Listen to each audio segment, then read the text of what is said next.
Yo people, so I've got another one, and this one is for sure up there with the craziest ones I've done. So let's get straight into it. I believe that the jazz legend Miles Davis and Professor Griff of the hip hop group Public Enemy are played by Princess Anne of the British royal family. So before I get into this, let's just have some notes so people know what's going on.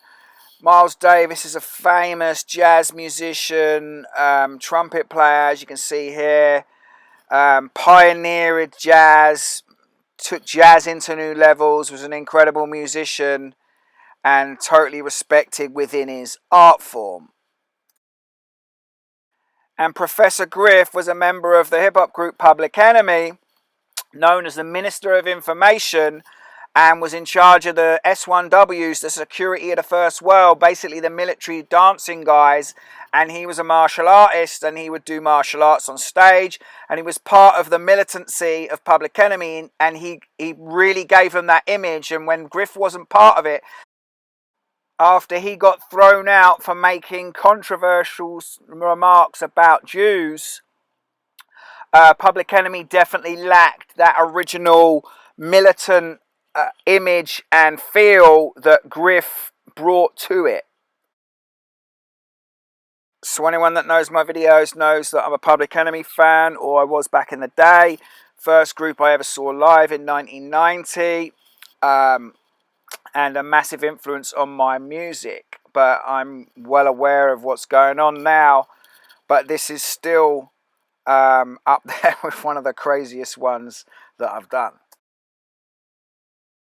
So let's look at some comparisons. So if we put Miles Davis with his Freemasonic shush there, with Professor Griff, you can start to see how similar they are. And the key to linking all these three together is that really you have to sort of see Miles and Griff first, and then see how you can connect it with Anne, and they all sort of link each other together. So the thing that really gets it for me is I don't know what they're called, I always forget, the lines that go down the side, down from the nose to the mouth. Look how similar those lines are on each other. They're the thing that I really pick up on. The eyes as well, but obviously they've changed the colour, and obviously the skin colour really takes you away from it all, but look for the similarities, not the differences. And then we look at Miles and Princess Anne there. Miles has got those similar lines. And then the same sort of look, and with the eyes. So look, some more pictures. There's Miles Davis, as you can see, sort of like got that weird womanly like look. That's a young Princess Anne. There's Professor Griff, very young Professor Griff. Professor Griff is really small, which fits in with Princess Anne and Miles Davis, who are both small. Those two look very similar in those pictures. And there's Miles Davis from another view. You can see how much he looks like Griff there. Also like Princess Anne.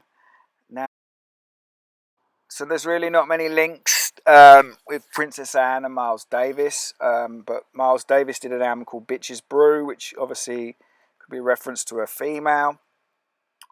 But there's this Miles Davis jazz royalty painting done by some artist. But this is the thing that got it for me. Miles Davis done an album called Anne. I mean, you know, it's blatant as you like if you know what you're looking for, but you would never in a million years put these two together unless you've been looking into this and found these links and know how they work. And that was enough for me to convince me that Miles Davis and Princess Anne are the same person. So let's look at the Griff one, which we can prove a bit easier with something that I found. So if we take a look at this is Griff and his wife. I think her name's Sol or something. and then compare it with Princess Anne's daughter, Zara Phillips, you can see how similar they are, because you know they keep it in the family and they use different family members. And when you put them two together, I mean, look at that. Look how similar they are. The same height references as well. I mean, it's crazy how similar they look. And then I found this picture of Zara Phillips. And when you put them together there with Griff's wife, I mean, they are blatantly the same person. Just look how similar they are to each other, minus the skin color. And then we have a picture of Griff and his wife. His wife obviously wearing black and white Masonic checkers.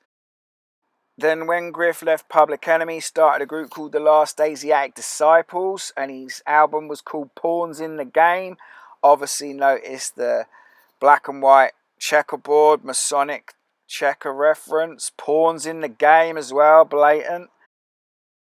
So Griff has always been extremely pro-black, pro-Africa, pro-Pan-Africanism, which Public Enemy sort of promoted, and Griff's gone on to do that on an underground level. On YouTube, always doing stuff. And this is a sort of a more modern day picture of him. And then I found this, the rapping princess. In a sort of African sort of clothing there. I mean, it's just like, that is a blatant little link. And then if that wasn't enough, you've got Professor Griff against the purple wall. Blatant royal connection. And then on his Instagram, Professor Griff using purple there. More royal connections, putting it out there. It's another one, Professor Griff, a Public Enemy in purple writing. More royal connections. And then last but not least, Ladies Rape Prevention and Self-Defense class by Professor Griff. Ladies in purple writing. I mean, you know, that's subtle, but it's blatant when you know what you're looking for. I mean, this is crazy, and this is certainly not for the beginners of this actor stuff. This is a deep one. You have to really know what's going on to sort of be able to absorb this. It's crazy, but this is what's going on. These royals are playing different races and different genders, and that's a fact. And the more you get into this, the longer that you're into this, the easier it is to absorb this stuff and realize that this is just what they do, and that these royal actors are playing many, many different characters of different races and different genders, all to deceive humanity. But we are waking up. I hope you enjoyed this video. Peace!